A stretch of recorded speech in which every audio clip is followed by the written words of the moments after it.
Okay, 7 steps to regeneration success in UK property. Now, we're getting down to the serious end.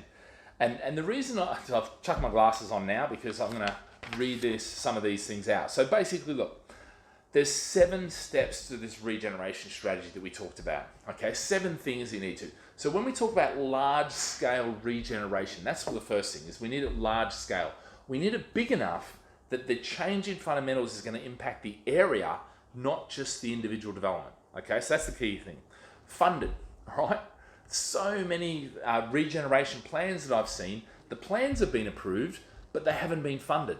In other words, what happens is they sit around on the shelf for, I've seen, 2 decades, all right? Convoy's Wharf is a classic example of this. I remember back when we first did it, in Surrey Quays, I did a deal on a 20th floor, on a floor there, and basically down the road from there, probably 200, 300, 400 meters away, was Convoy's Wharf, and they just approved it. They got outline planning for it, sounded fantastic, looks fantastic, huge opportunity.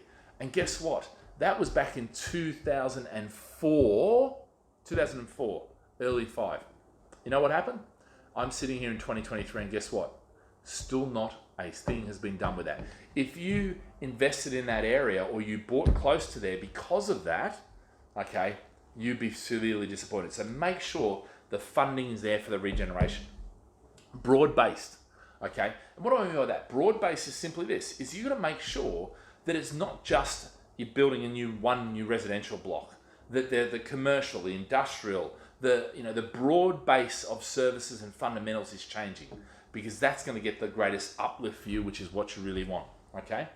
You've got to take a long view with this, all right? You're going to try and get in here and write it up here, but that could be a decade. Now sure, it may be 3 or 4 or 5 years before you complete or whatever. Generally 2 to 3 years is how long a thing will take, but it could be 4 years, it could be a delay, and so you've got to take a long view on this. This is not going to be an overnight success. This is not going to be like, oh my goodness, I bought it yesterday and it's gone up, 100%, all right? It is a long-term thing, all right? And I think the other thing too is uplifting, okay? So these changes, they can't just be about the area's crap and we're just going to keep it crap, but we're going to stop it from going down. We want to uplift the area. We want to go in there and go, wow, the area was this and now it is this, yeah? Because that's how we get the capital and the rental increase that we want to see, okay? All right, proven developer, okay? So who's overseeing the development, all right? If they have a proven development, fantastic, and they've got that, excellent, okay? Because this is what we want. We need to know that the person developing it, the person that's taken that on, not only has the funding, it's large scale enough and all these things, yeah, but they're able to actually do it. They've got a reputation for doing it, all right?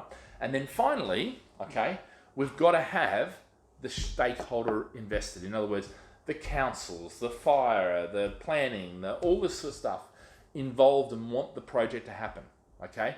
We've had numerous places that what's happened with those guys is that everything's in order except, say, the fire department. The fire department says, no, we don't like this because A, B, C, D. Or you might have the council that says, you know what, well, there's 2 councils. One wants this to happen, one wants this to happen, and they fight over it. This large-scale site is across 2 councils, all right? Many times this has happened. So you've got to try and make sure these stakeholders. Now, here's the key to any of this. It'd be great to have all this perfect. It'd be great to go, right, that's in place, great, I can't lose, yeah? There is always something, and that's why I always say there is no such thing as a perfect deal, yeah? What you need to look for is an imperfect deal where you can mitigate the risks that are there as much as possible, all right? And that's one of the key things. When you do that, fantastic, all right? So, we'll see you on the next video. So like, subscribe, and be sure to comment, and we're happy to answer any of your questions. If you enjoyed this video, why don't you download a copy of the book, UK Property Investment Guide for 2023, which covers all 23 of these topics in detail, and really will get you a really good foundation of understanding and certainty built. So simply download it, fill out your details, and we look forward to chatting real soon.